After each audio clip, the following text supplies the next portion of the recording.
Hi viewers, welcome to our channel. ప్రస్తుతం మనతో పాటు భరద్వాజ్ గారు సీనియర్ జర్నలిస్ట్ ఉన్నారు. వారితో ఒకసారి మాట్లాడదాం. సార్ నమస్కారం సార్. నమస్తే అండి.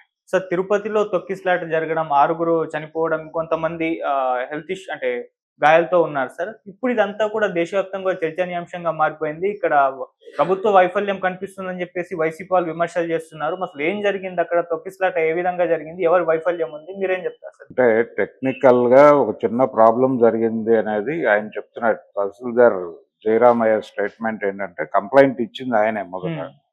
పోలీస్ స్టేషన్‌లో కంప్లెయింట్ ఆయన పేరుతోనే నమోదైంది. ఆయన చెప్తోంది ఏంటంటే ఈ బైరాగి పట్టెడ దగ్గర జరిగింది ఇన్సిడెంట్.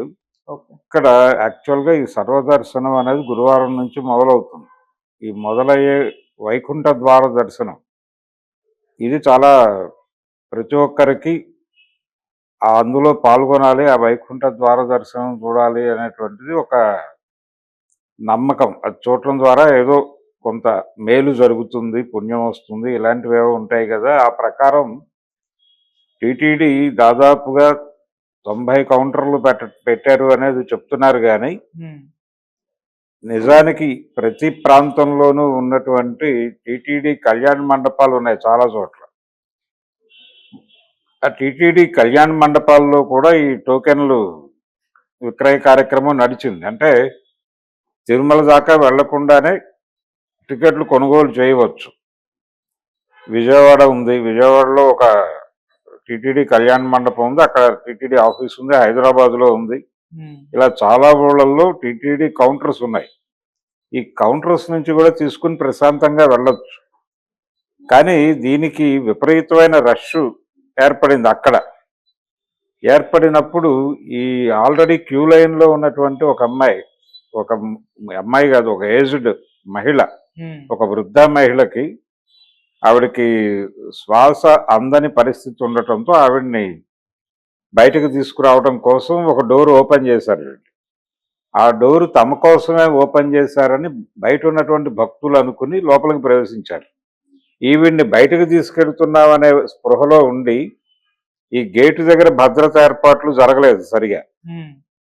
జరగకపోవడంతో ఆ భక్తుల వాళ్ళు ఒక్కసారి ఇలా సునామీ లాగా వచ్చేసరికి దాన్ని తట్టుకునే మెకానిజం లేకుండా పోయింది అక్కడ. ఎప్పుడైతే వాళ్ళు ఎంటర్ అయ్యారో ఆటోమేటిక్గా తొక్కిసలాట జరిగిపోయింది అక్కడ. దానిలో జరిగినటువంటి ప్రమాదమే ఈ 6 మరణం. ఇక్కడ ఎవరి తప్పు ఉంది అనేది కాదు. ఒకటి, జనాలు ఏ రేంజ్లో ఉన్నారు అనే దాన్ని బట్టి అనుక్షణం అక్కడ ఒక కాపలా వ్యవస్థ ఉండాలి. కాపలా వ్యవస్థ ఉండటంతో పాటు వాళ్ళని గైడ్ చేయాలి, ఇబ్బంది పెట్టకుండా గైడ్ చేయాలి. ఇబ్బంది పెట్టకుండా గైడ్ చేయటం అనేది మన దగ్గర చాలా తక్కువ. అసలు ఆ స్పృహ ఉండదు. ఇక్కడే కాదు, పుష్కరాల సమయంలో జరిగినటువంటి తొక్కిసలాటలు కూడా అలాగే సంభవిస్తాయి.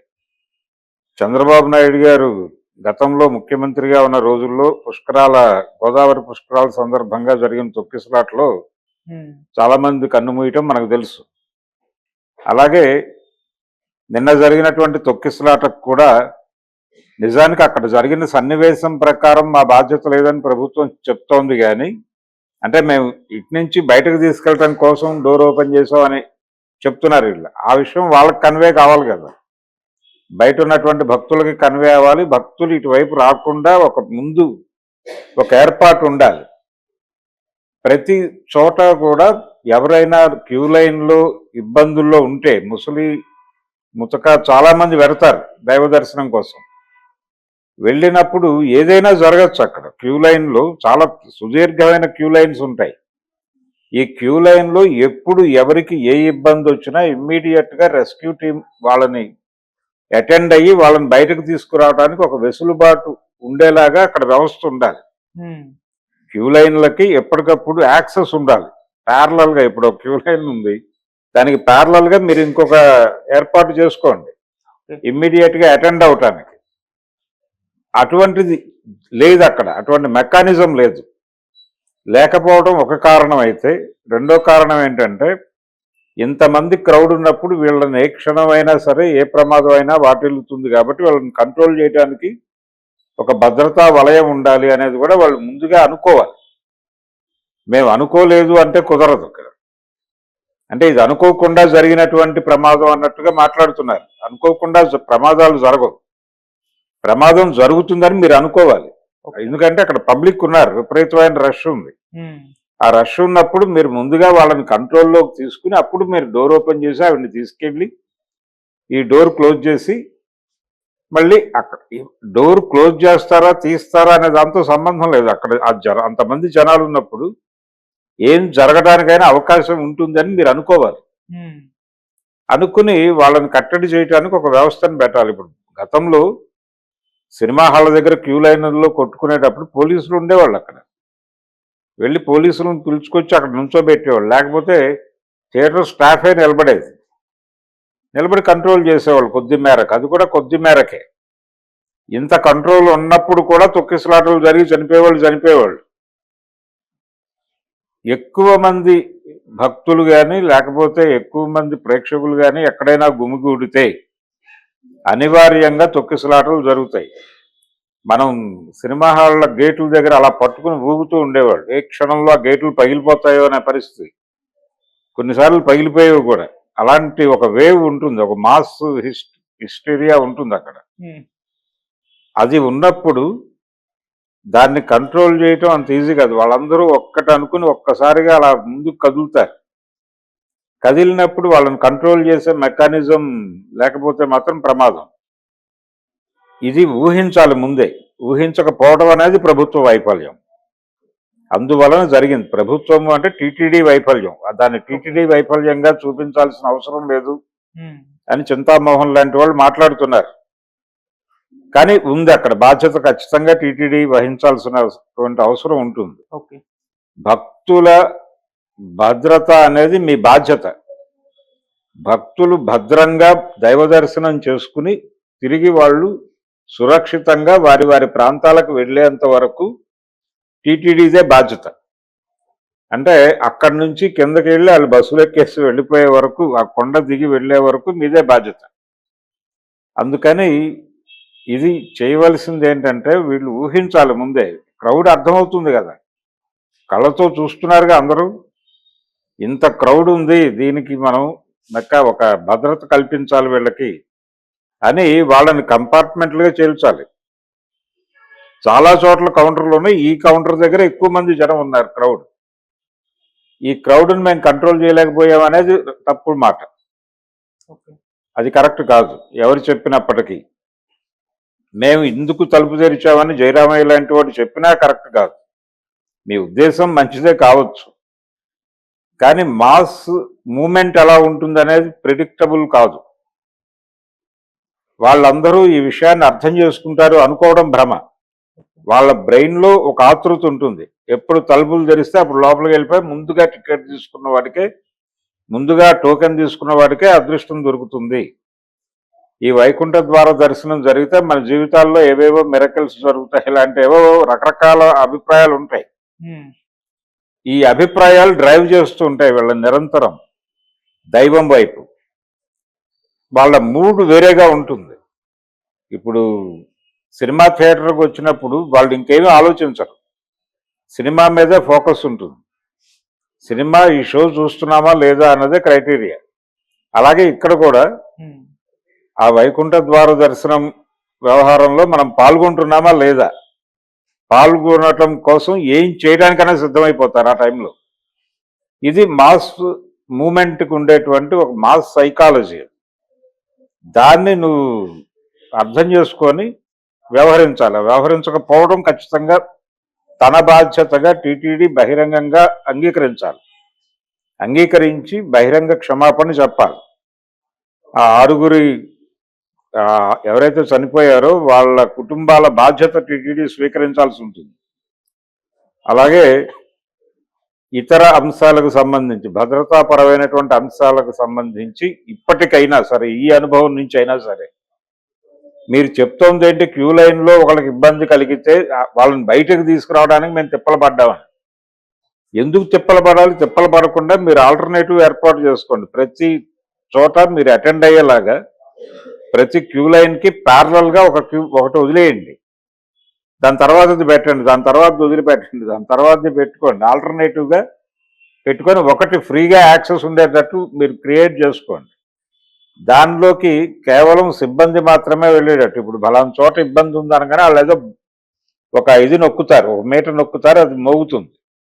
మోగిన తక్షణం ప్రతి క్యూ లైన్కి ప్రతి 10 గజాలకి ఒక అటెండర్ని ఎవరినన్నా పెడితే వాళ్ళు వెంటనే ఇది ఖాళీగా ఉన్నటువంటి దానిలో నుంచి వెళ్ళి అక్కడ అటెండ్ అవుతారు ముందు.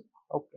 వాళ్ళకి ఏం కావాలో చూస్తారు. సాధ్యం కాకపోతే వాళ్ళని ఇందులో నుంచి బయటకు తీసుకెళ్ళిపోతారు. ఇలాంటి ఆల్టర్నేటివ్ ప్రత్యామ్నాయ ఏర్పాట్లు ఉండాలి కదా.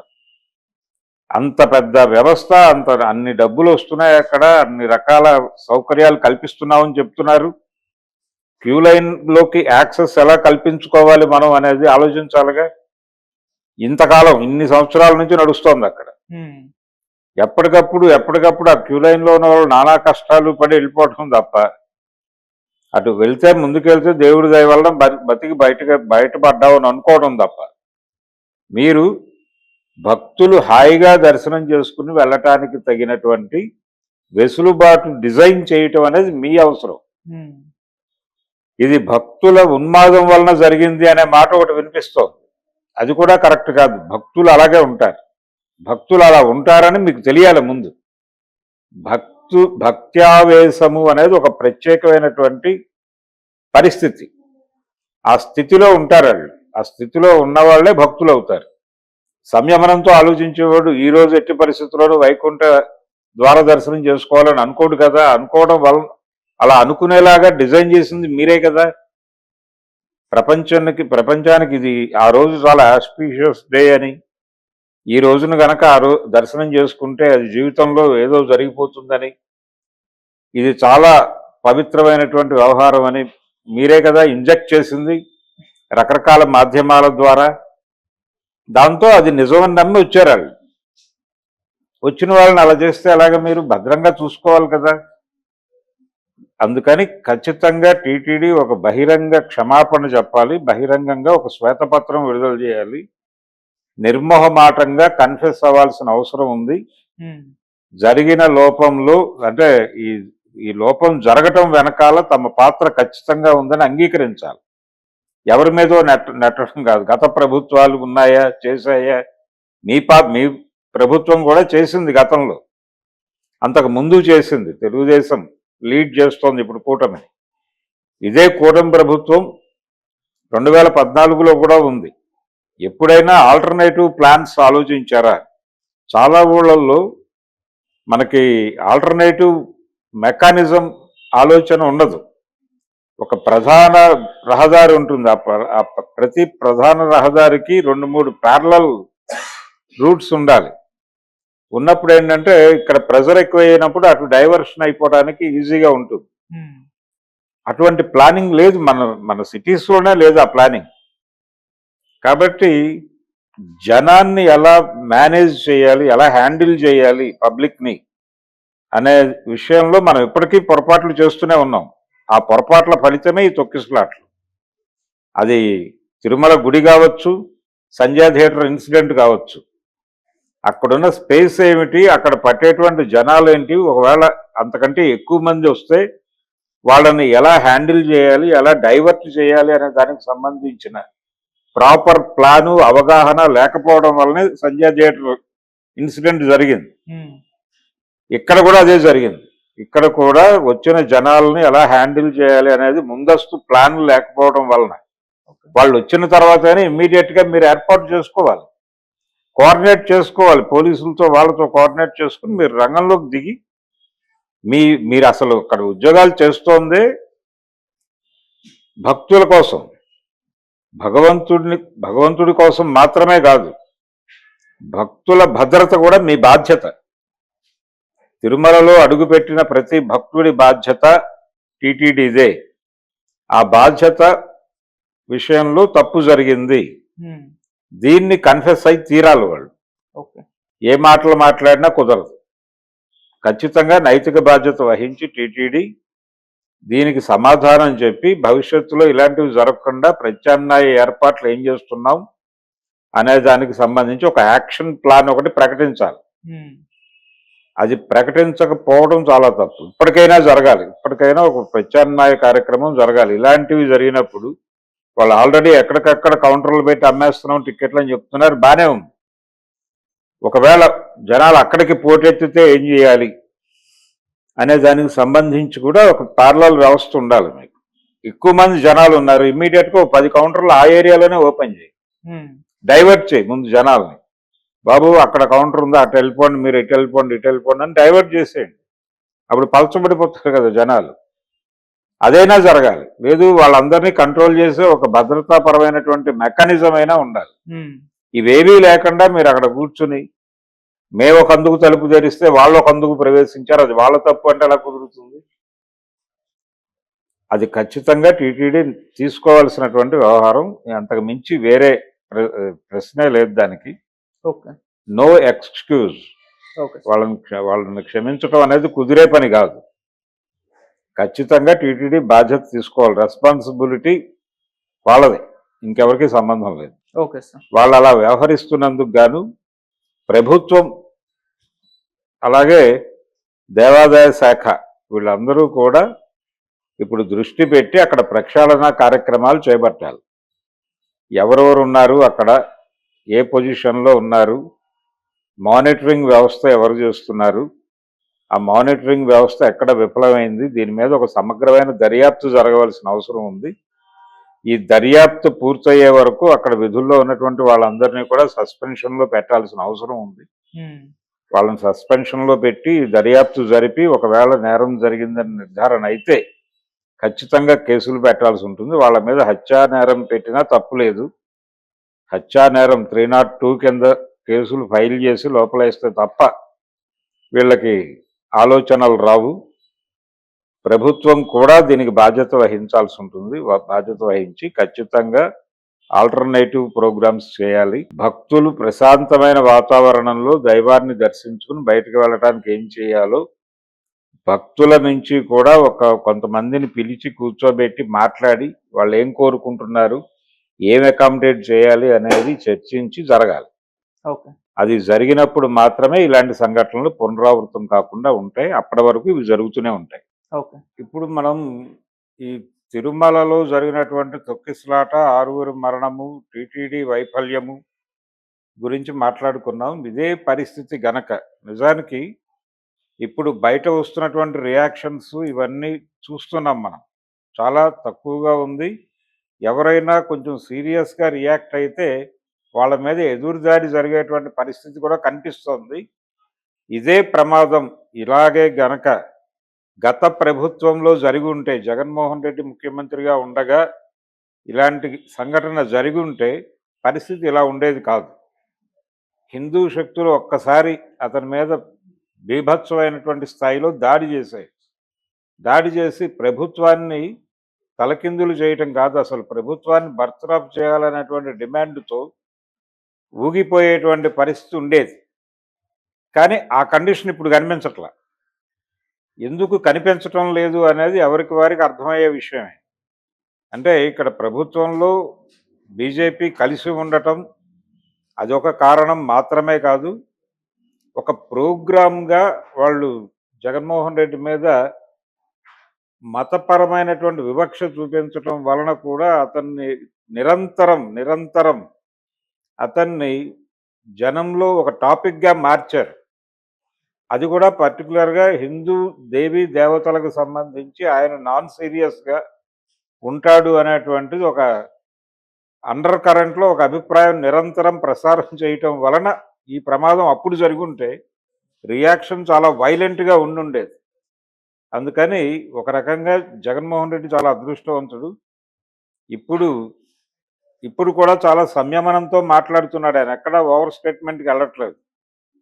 జరిగినది దారుణం, దీని మీద ప్రభుత్వం సరిగా స్పందించాలి, బాధిత కుటుంబాలకి న్యాయం చేస్తే బాగుంటుంది, ఎలా చేస్తే బాగుంటుంది అనేది వాళ్ళే ఆలోచించుకోవాలి అన్న పద్ధతిలో చాలా సంయమనంతో మాట్లాడుతున్నాడు. ఎక్కడ ఓవర్ డైలాగ్కి వెళ్ళటం లేదు, చాలా ఒళ్ళు దగ్గర పెట్టుకొని మాట్లాడుతున్నాడు అతను.